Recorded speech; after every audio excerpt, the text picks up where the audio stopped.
இன்றே டவுன்லோட் செய்து உங்கள் ஃபேவரட் ஷோக்களை என்ஜாய் பண்ணுங்க.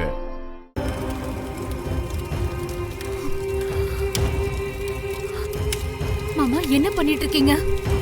உங்களை தான் கேக்குறேன், என்ன பண்ணிட்டு இருக்கீங்க? இனிமே கௌதமுக்கும் இந்த குடும்பத்துக்கும் எந்த சம்பந்தமும் கிடையாது.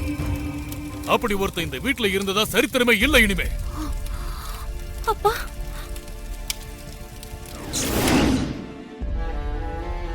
கௌதம்,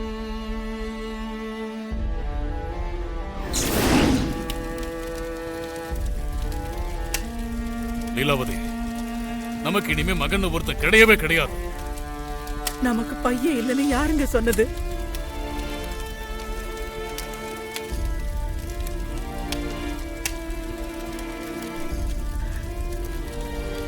இனிமே வருண் தாங்க நமக்கு ஒரே ஒரு பையன்.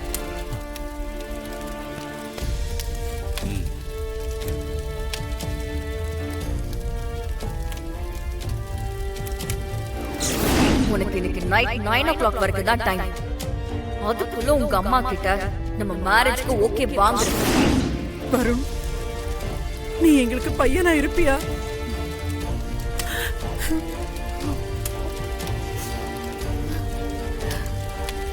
இப்படி ஒரு சூழ்நிலையில எப்படி என் காதல அம்மாட்ட சொல்லுவேன்? ஐயோ கடவுளே, நீதான் எனக்கு ஒரு வழி காட்டணும். என்னாச்சு கௌதம்? என்ன பூஜா, எதுவும் தெரியாத மாதிரி கேக்குற? நீ இப்படி என் சித்தியை அவமானப்படுத்துறதுக்கு பிரசுக்கு காசு கொடுத்தா? சொல்லு பூஜா, எதுக்காக? எனக்கு வேற வழியே தெரியல கௌதம். உன் சித்தி ஏற்கனவே என் மேல கோவமா இருக்காங்க. என்ன வேலையை விட்டு வர தூக்கிட்டாங்க. என்ன மருமகளா ஏத்துப்பாங்களா மாட்டாங்களான்ற பயத்துல பிரசுக்கு தெரிஞ்சாலாச்சும் நம்மள பிரிக்க மாட்டாங்க, ஏத்துப்பாங்க. அதுக்கப்புறம் அவங்க கிட்ட நல்லபடியா எடுத்து சொல்லலாம்னு நினைச்சேன். பூஜா, நீ சொல்றதெல்லாம் நம்புற மாதிரியே இல்லையே. ஏய் சத்தியமாடா? அப்போ நம்ம விஷயம் மீடியால வந்தா என் குடும்பத்தோட கௌரவம், எங்க சித்தியோட மரியாதை பத்தி எல்லாம் நீ யோசிக்கவே இல்லைல்ல? நான் தப்பு பண்ணிட்டேன், என்ன மன்னிச்சிருங்கன்னு என் வீட்டுல எல்லார்கிட்டையும் மன்னிப்பு கேட்டிருந்தா அவங்க கண்டிப்பா மன்னிச்சிருப்பாங்க. இப்ப நீ பண்ண காரியத்துக்கு என் வாழ்க்கை முழுக்க என் குடும்பத்தோட முகத்திலையும் முழிக்க முடியாது. நம்ம கல்யாணத்தை அவங்க ஏத்துப்பாங்கன்னு எனக்கு தோணல பூஜா. உன்னை லவ் பண்ணி பெரிய தப்பு பண்ணேன். சாரி கௌதம், நான் வேற என்னமோ நினைச்சு பண்ணி வேற என்னமோ ஆயிடுச்சு. சாரி. கிட்டே வராத.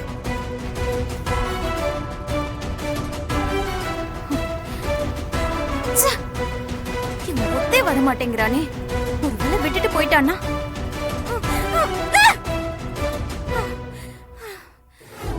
இப்ப கூட கௌதம் இப்படி பண்ணத என்னால ஏத்துக்க முடியல. இது ஒரு கெட்ட கனவா இருந்தா நல்லா இருக்குமோன்னு மனசுக்கு தோணுது.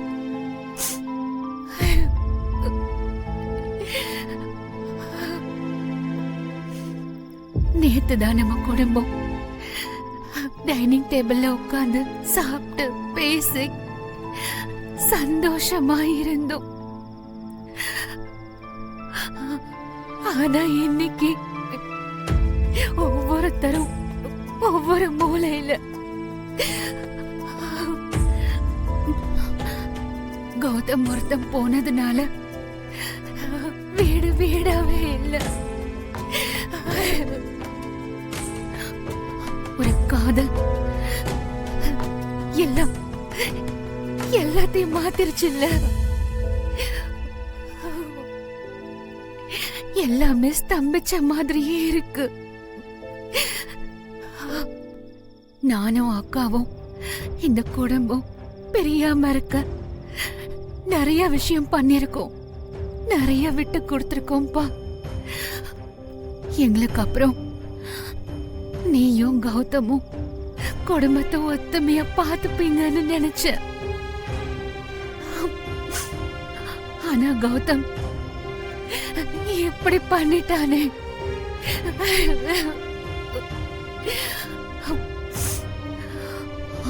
வருண், நீ பாத்துப்பல வருண். இந்த குடும்பத்தை நீ பாத்துப்பல. நான் பாத்துக்கிறேன். சாரா, என்ன பண்ற சாரா?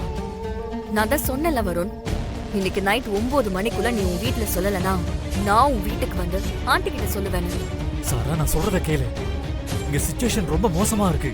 காலையில எல்லாத்தையும் எக்ஸ்பிளைன் பண்றேன். உன்னை யாராவது பார்த்தாங்கன்னா பெரிய ப்ராப்ளம் ஆயிடும். தயவு செஞ்சு கிளம்பு ப்ளீஸ். முடியாது வருண், ஆண்டி கிட்ட பேசிட்டு தான் கிளம்பு. ஏய் சாரா, தயவு செஞ்சு புரிஞ்சுக்கோ. இப்ப வீட்ல இருக்கிற சிச்சுவேஷன்ல நான் என்ன சொன்னாலும் கண்டிப்பா இந்த விஷயம் நடக்காது. நான் உனக்கு சொல்லி புரிய வைக்கிறதுக்கு நேரம் இல்ல. இதே இன்னும் எத்தனை நாளைக்கு தான் சொல்லிட்டு இருப்ப வருண்? வேக வேகமா நியூயார்க்ல இருந்து கிளம்பி வந்தது உன் ஃபேமிலி சம்மதத்தோட உன்னை மேரேஜ் பண்ணிக்கதான். ஆனா அதுக்கு எவ்வளவு டிலே பண்ணுவ? சாரா சாரா, தயவு செஞ்சு புரிஞ்சுக்கோ ப்ளீஸ். கிளம்பு. ஐயோ சாரா, சொல்றத புரிஞ்சுக்கோ சாரா. கிளம்பு சாரா.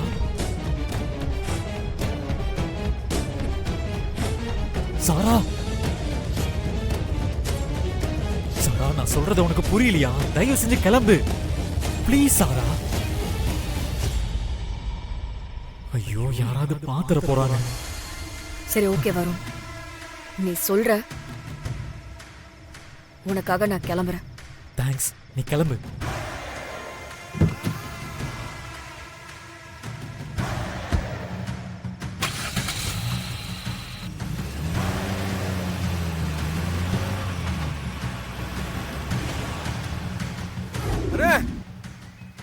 என்னடா அண்ணே, அந்த அண்ணாமலையோட கார் நம்ம தெருக்குள்ள வருதுண்ணே.